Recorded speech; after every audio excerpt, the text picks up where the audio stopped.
하나님 말씀 보시겠습니다. 디모데후서 3장 11절 12절 말씀입니다. 신약 성경 345페이지에 있습니다. 디모데후서 3장 11절 12절 두 절을 같이 읽도록 하겠습니다. 박해를 받은가, 같이 읽습니다. 박해를 받은가, 고난과 또한 안디옥과 이고니온과 루스드라에서 당한 일과 어떠한 박해를 받은 것을 내가 가히 보고 알았거니와 주께서 이 모든 것 가운데서 나를 건지셨느니라. 무릇 그리스도 예수 안에서 경건하게 살고자 하는 자는 박해를 받으리라. 아멘. 사도 바울은 부활의 주님을 환상 속에서 만난 중에 그가 주님을 증거하기 위해서 부름을 받았다는 것을 깨닫고 예수님을 만나고 예수님을 믿기 시작한 지 얼마 되지 않아서부터 선교사로 나갔습니다.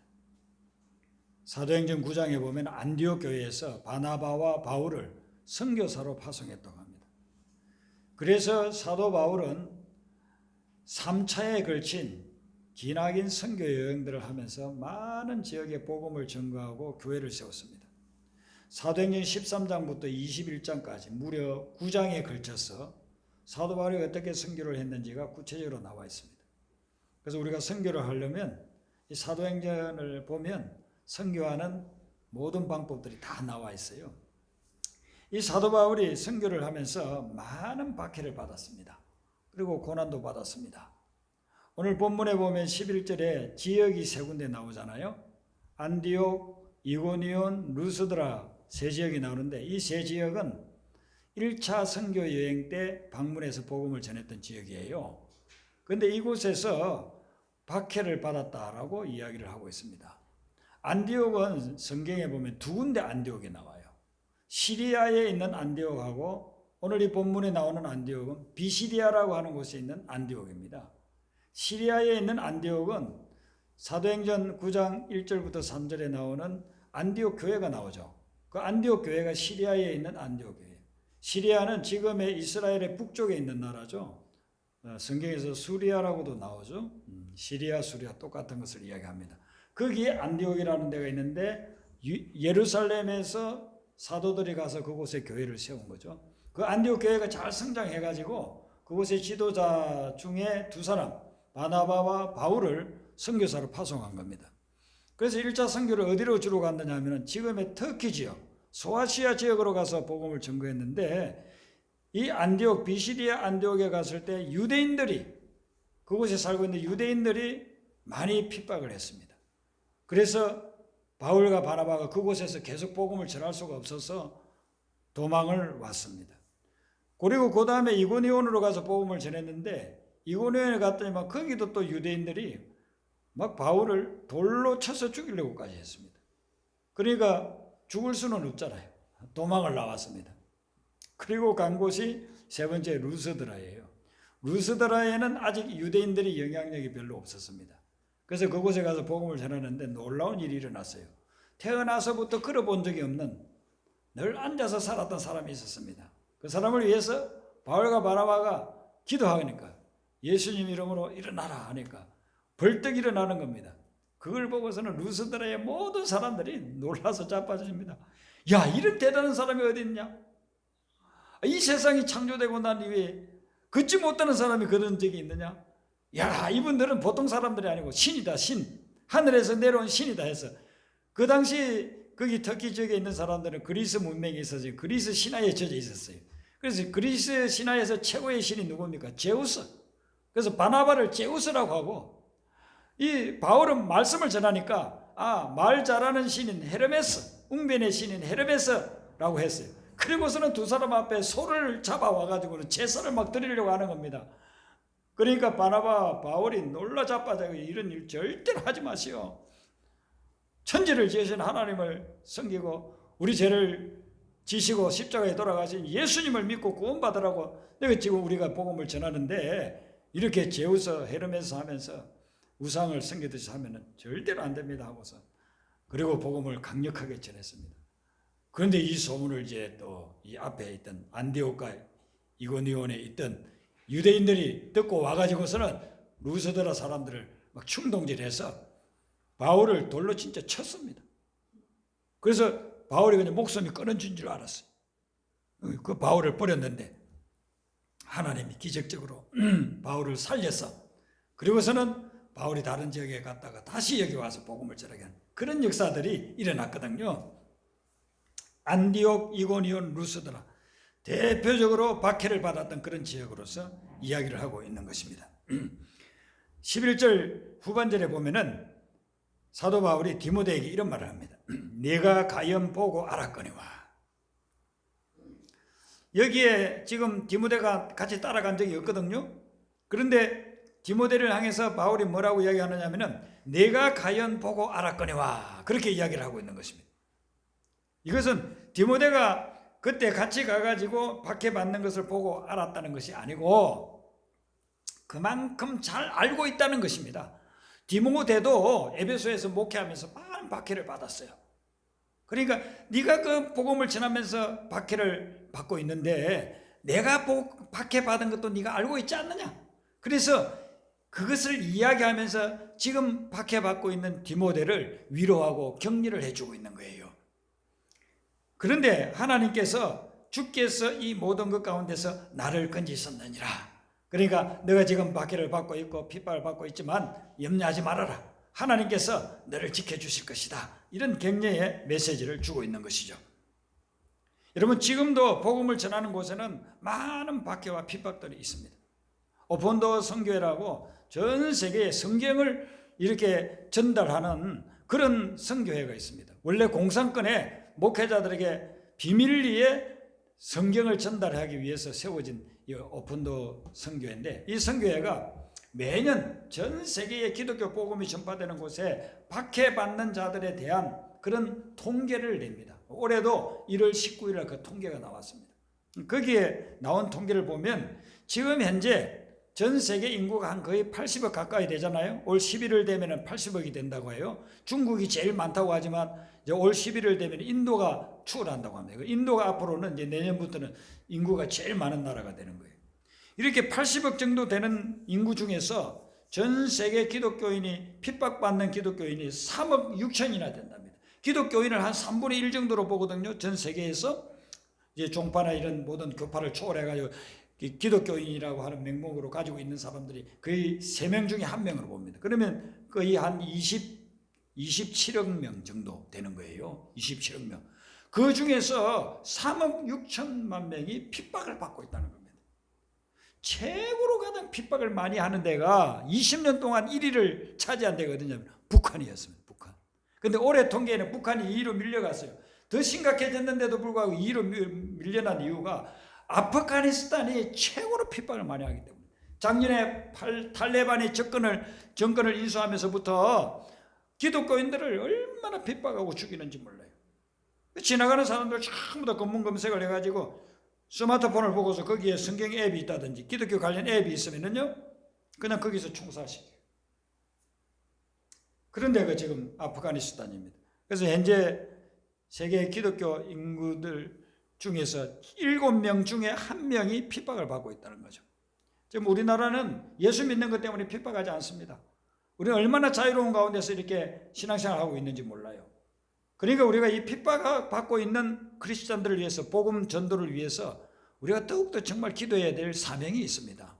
우리는 핍박을 받고 있지 않지만 지금 현 시점에도 예배드리는 것 때문에, 예수 믿는 것 때문에, 복음 전하는 것 때문에 엄청난 핍박과 박해를 당하고 있다 하는 것입니다.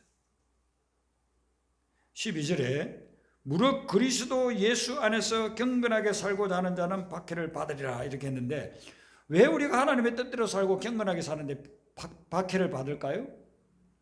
우리가 선하게 살려고 하고 올바르게 살려고 하는데 왜 우리를 핍박할까요? 그 이유는 세상이 악하기 때문인 것입니다.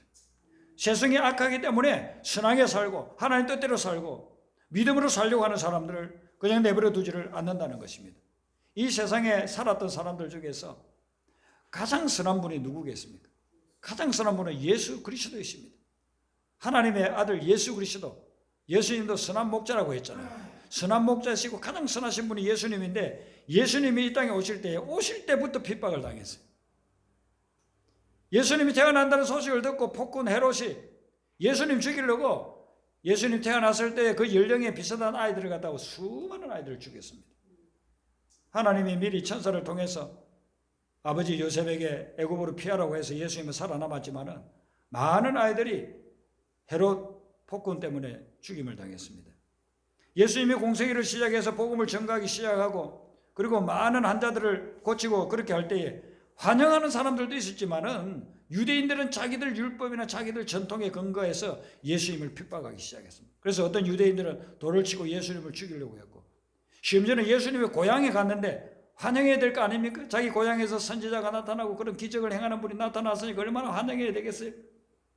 여러분들 고향에 만약에 여러분들이 능력을 가지고 권능을 가지고서 그렇게 소문이 나 있는데 돌아가면 금이 환영 막 브레이크다 붙여놓고서 누구 우리 출신 우리 고향 출신 누구 오다 국회의원만 돼도 그러지 않겠어요? 제가 파주 쪽에서 그때 교회를 개척하려고 한 1년 살았던 적이 있어요. 근데 그 파주 동네 가면 어떤 데에 무슨 대학 들어갔다고 우리 마을에서 이런 인재가 나왔다고 브랜카드만 붙여놓고 시골에 가면 그런 부분이 있지 않습니까? 근데 예수님이 갔을 때에는 이들이 환영한 것이 아니고 오히려 예수님을 모독하고 심지어는 낭떠러지에 예수님을 밀쳐서 죽이려고까지 했어요. 근데 예수님이 아직 죽어야 될 때가 아니기 때문에 하나님의 권능으로 피해서 살아남았죠. 나중에 결국에는 유대인들이 예수님을 십자가에 못 박아 죽이지 않습니까?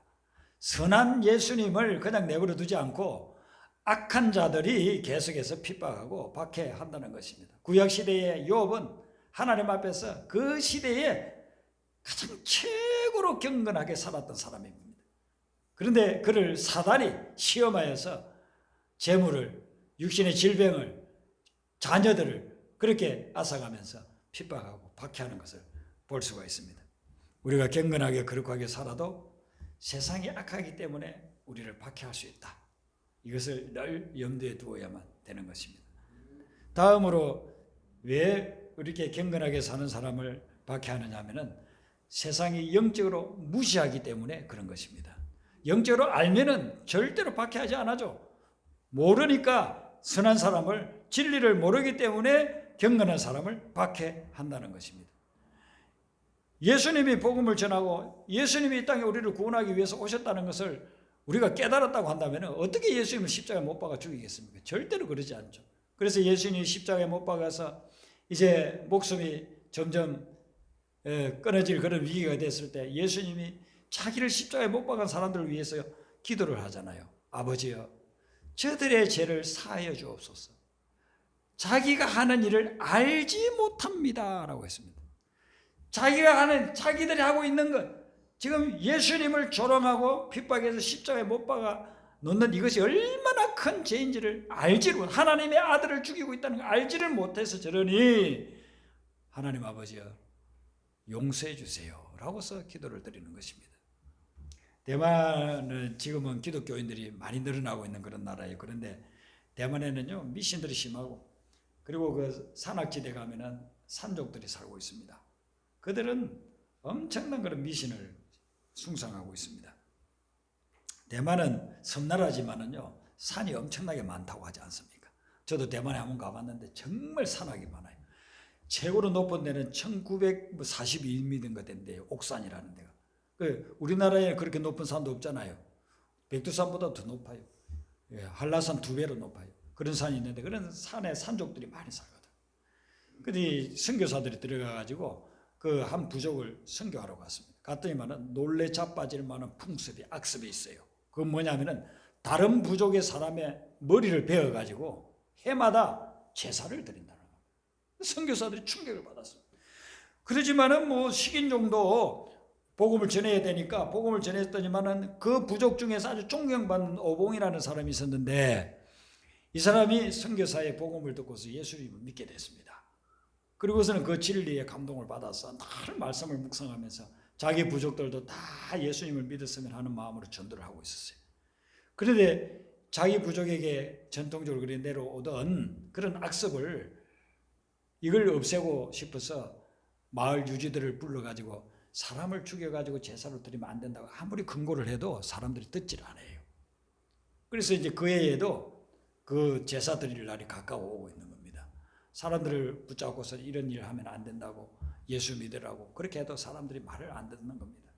그래서 어느 날 하나님 앞에 기도를 했습니다. 하나님, 우리 부족이 이렇게 큰 죄를 짓고 있는데 이 죄를 짓지 않도록 어떻게 해주세요. 어떻게 하면 좋습니까? 하니까 하나님이 그 마음속에 너가 제물이 되라, 그런 마음을 줘요. 자기 부족이 지금 수백 년 동안 전해 내려오는 이 악습을 없애기 위해서 기도했지만 네가 제물이 되라. 그래서 부족의 대표자를 만났어요. 내일 이 길로 어떤 사람이 하나 올 거다. 빨간 모자를 쓰고 신발 신지 않고 맨발로 오는 사람이 있을 거니 그 사람을 잡아서 이번에 제사를 드리라 그랬어요. 그리고 그 사람들은 좋아합니다. 이게 다른 부족 싸우지 않아도 되니까. 그랬더니만 그날 보니까 정말 그런 사람이 오는 겁니다. 예, 머리에 빨간 모자를 쓰고 신발도 신지 않고 맨발로 오는 사람. 그래서 그 사람의 목을 쳤습니다. 제물을 드리려고 모자를 벗겨보니까 자기들이 그렇게 존경하는 오봉 선생이에요. 땅을 치며 통곡하면서 우는 겁니다. 그리고서는 모든 부족이 이제 우리는 다시는 인신제사를 드리지 말자 해가지고 그 지역이 전체가 인신제사를 그만두고 복음화되어서 지금은 예수님을 잘 믿는, 그곳에 다 교회가 세워지고 예수님을 잘 믿는 그런 부족이 됐다는 거예요. 그래서 대만은 그 산악지대로 가면 예수 믿는 부족이 참 많습니다. 그게 오봉 선생의 희생. 예.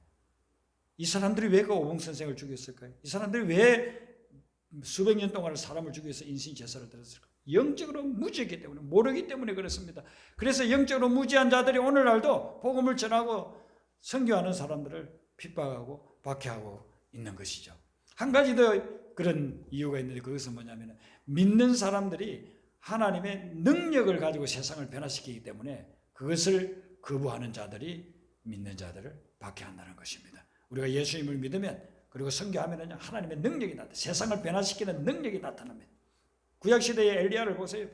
엘리야가 기도하면 하늘에서 불이 내리고, 엘리야가 기도하면 3년 6개월 동안 가뭄에서 그냥 홍수처럼 홍수가 날 정도로 폭우가 쏟아지고 이런 역사가 일어나니까 왕비 이세벨이 엘리야를 죽이겠다고 그렇게 하지 않습니까? 그리고 사도 바울이 가는 곳곳마다 복음을 전하고 영적으로 변화가 일어나니까 골통 유대교 분자들이 그런 자들이 바울을 없애야 된다고 그래요. 바울을 죽여야 된다고 그렇게 핍박을 한 것이 아닙니까? 오늘날도 마찬가지예요. 예. 많은 심령들이 그 예수를 제대로 믿는 사람들이 가지고 있는 그 능력을 거부하는 거죠. 능력이 나타나는 세상을 변화시키거든요. 빛의 어둠에 들어가면 어둠이 절대로 좋아하지 않습니다. 어둠은 빛을 거부하는 것이죠. 그렇기 때문에 영적으로 어둠에 속한 자들이 빛의 능력을 그걸 싫어해서 거부하는 거죠. 왜냐하면 빛의 능력을 받아들이면 자기들이 변화돼야 되니까. 그래서 자꾸만 핍박하고 박해하는 그런 일들이 일어나는 것이죠. 그런데 사도 바울이 뭐라고 이야기합니까? 11절 하반절에 보면 주께서 이 모든 것 가운데서 나를 건지셨느니라. 1차, 2차, 3차 선교하다가 이제는 지금 디모데후서 쓸 때에는 사도 바울이 하나님의 부름을 받아서 이제는 영원한 천국으로 가기 얼마 전이에요. 그 시점에 뒤를 돌아보니까 엄청난 박해와 핍박이 있었지만 그 가운데서도 주님이 건져주셨다 하는 거예요. 이 말씀을 여러분도 믿으시길 바랍니다.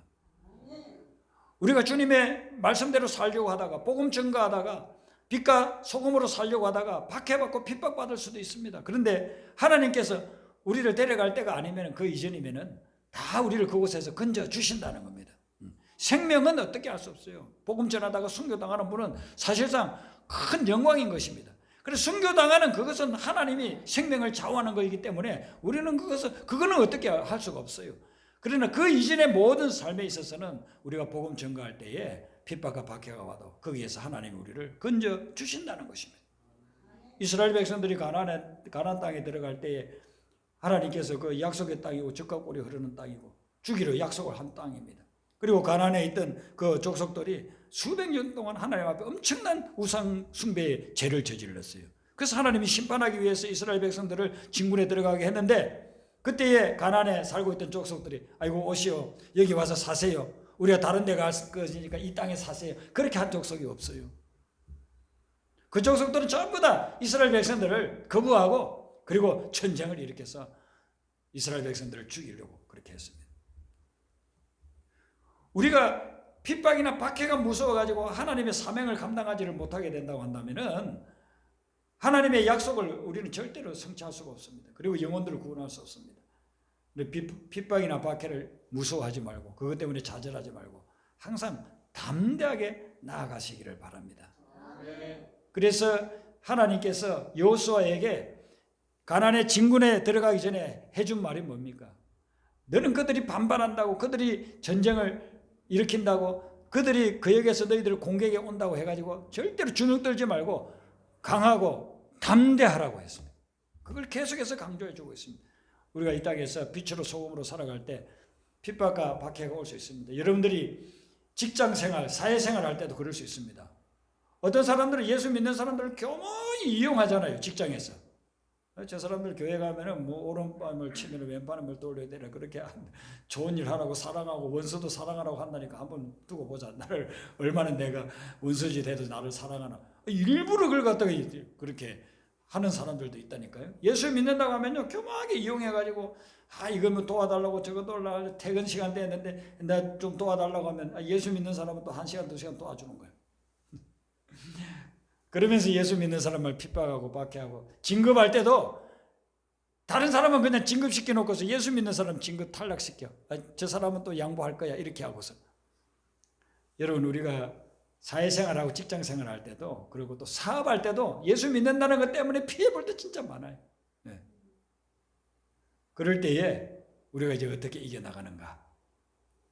사도 바울이 어떻게 했습니까? 사도 바울은 도망갈 때는 도망을 갔어요. 무조건 붙잡혀가지고 죽은 게 아니에요. 왜냐, 아직까지 복음을 전해야 될 곳은 너무나 많은데 지금 붙잡혀가지고 그냥 가만히 죽어버리면은, 그러면은 복음을 전하지 못하잖아요. 그래서 도망갈 때는 도망갔어요. 이게 뭡니까? 하나님이 지혜를 주셔요. 하나님이 주시는 지혜를 따라서 해나가라 이거예요. 예. 여러분들이 핍박받고 박해를 받을 때 하나님이 어떤 지혜를 주시는가, 그 지혜를 쫓아나가고, 더불어서 바울이 늘 했던 것은 뭐냐면 기도했다는 것입니다. 박해받을 때 기도했어요. 빌립보에서 복음 전하다가 감옥에 갇혔을 때에 찬양하고 기도하면서 바울과 실라가 하나님 앞에 매달렸더니만은 옥토가 흔들리면서, 그리고 그곳에 지진이 일어나서 자기들의 모든 것들을 다 해방시켜 주시고, 그 간수들도 그것을 보고서는 변화되어서 예수 믿게 됐잖아요. 하나님 앞에 기도해야 돼요. 제가 군대에 들어갔을 때에 자대 이제 배치가 됐습니다. 훈련을 다 마치고 가서 이제 뭐 처음에는 따뜻하게 해주더라고요. 근데 이제 며칠 지나니까 이제 고참들이 후임들을 내버려 두지를 않아요. 자고 있는데 그냥 톡톡 머리를 두들기면 벌떡 일어나야 됩니다. 일어나면 쫙 가가지고 어디로 가느냐면 거기 보일러실 조용한 데를 가지고 그곳에서 두들겨 패는 거예요. 그러면 맞아야죠. 뭐 군기가 빠졌다고 하면서 막 두들겨 패는 맞는데, 아이고 고참 중에 한 사람이 태권도 유단자예요. 태권도를 잘하는 양반인데 때리는데 얼마나 아픈지 몰라요. 예. 그래서 제가 하나님 앞에 기도했습니다. 하나님, 이 고참이 이렇게 우리를 괴롭히는데 저 고참을 좀 마음을 바꿔줘가지고 좀 변화되게 해달라고 그랬더니만 어느 날은요 저 혼자만 부르는 거예요. 저 혼자만 불러가지고 따라오래요. 그래 갔더니만은 어떤 창고예요. 알고 보니까 그 부대에 이 물품들, 뭐 건빵이라든지 사탕이라든지 또 담배 피우는 사람들 위해서 담배도 있고 뭐 여러 가지 옷도 있고 뭐 이런 것들을 다 쌓아놓은 창고예요. 그 부대에 거의 한 몇백 명 되는 부대원들을 이제 물품 공고가 그것을 담당하고 있는 이제 선임이거든요. 그래서 나는 이제 오늘 죽어났다. 나 혼자만 불러가지고 두들겨 패면 얼마나 많이 패겠냐 이렇게 생각했는데, 야 여기 앉아 하면서 그 고참이 건빵하고 사탕을 주면서 야 너 먹고 싶은 대로 먹어 그렇게 하는 거예요. 그래서 제가 건빵을 뭐 한 봉지 이상 어떻게 먹겠습니까? 저녁도 먹었는데 너무 고맙더라고요.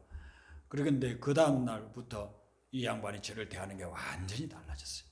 때리지도 않고, 그렇게 이제 맛있는 거 주고 그러더라고요. 그런데 저 외에 다른 친구들은 계속해서 때리고 있는 거예요. 그래서 이제 제가 하나님께 기도했습니다. 저 사람이 후임을 때리는 습관이 없어지지 않고 저렇게 자꾸 괴롭히고 있으니까 하나님이 좀 해결해 달라고 그렇게 제가 기도했어요. 새벽마다 기도했더니만은 어느 날 헌병들이 왔어. 헌병들이 와가지고서는 누굴 잡으러 왔는데 이름을 대는데 이 사람이에요. 그리고 고참을 잡아가지고 그냥 가버렸어요. 그리고서는 헌병대에서 며칠 살다가 나와가지고서는 이 부대에 두면 안 된다 해가지고 다른 부대로 아주 데려가 버렸어요. 그래서 이제 더 이상 그 고참한테 얻어맞을 일이 없는 거예요. 하나님께서 그렇게 역사를 하시더라고요. 그리고는 그 부대가 이 운전병들을 훈련시켜가지고 3개월씩 훈련시켜서 다른 데 부대에 보내는 그런 부대였습니다. 근데 매주 100명씩 와가지고 3개월 동안 훈련받고 또 100명씩 이렇게 배치를 시키고 합니다. 그런데 그 많은 훈련을 시키니까 한 200 몇십 대 되는 차가 매일 거의 1시간 거리를 가가지고 거기에서 훈련을 받고 다시 또 오고 하는 그런 과정 속에서 교통사고가 자주 나는 거예요. 근데 희한한 것은 제가 새벽 기도를 하면은 안 나고 꼭 사고가 난 날은 보면은 제가 새벽 기도를 못한 날이에요. 어떻게 그렇게 골라도 그렇게 골릴 수 있을지 모르겠어요. 그래서 제가 하나님 앞에요. 아무리 피곤해도 새벽 기도를 했어요. 새벽 기도를 하면은 사고가 안 나니까. 그렇게 해서 하나님 앞에 그렇게 피곤한 가운데서 보초 쓰고 피곤하지만 5시에 일어나가지고 그리고서는 1시간씩을 제가 새벽 기도를 했습니다. 그렇게 군 생활을 하면서 나중에는 제대할 때가 됐는데 제대하기가 사실상 싫다고 했어요, 제가. 그래서 군대 계속 있고 싶다고 했어요. 그런 군인이 누가 있겠어요? 군대 누가 있고 싶어 하겠어요?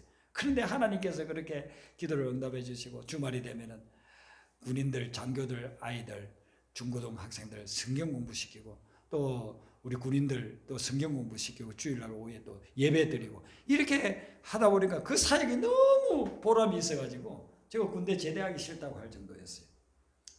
하나님 앞에 기도하니까 진짜 화가 변하여 복이 되게끔 하나님이 만들어 주시더라고요. 여러분들이 주님의 뜻 가운데 살아갈 때 핍박과 박해가 있을 수 있습니다. 그러나 기도를 통해서 오늘 사도 바울이 고백하는 것처럼 하나님께서 건져주셨다는 그 고백이 있기를 주님의 이름으로 축원합니다. 우리 아까 불렀던 찬양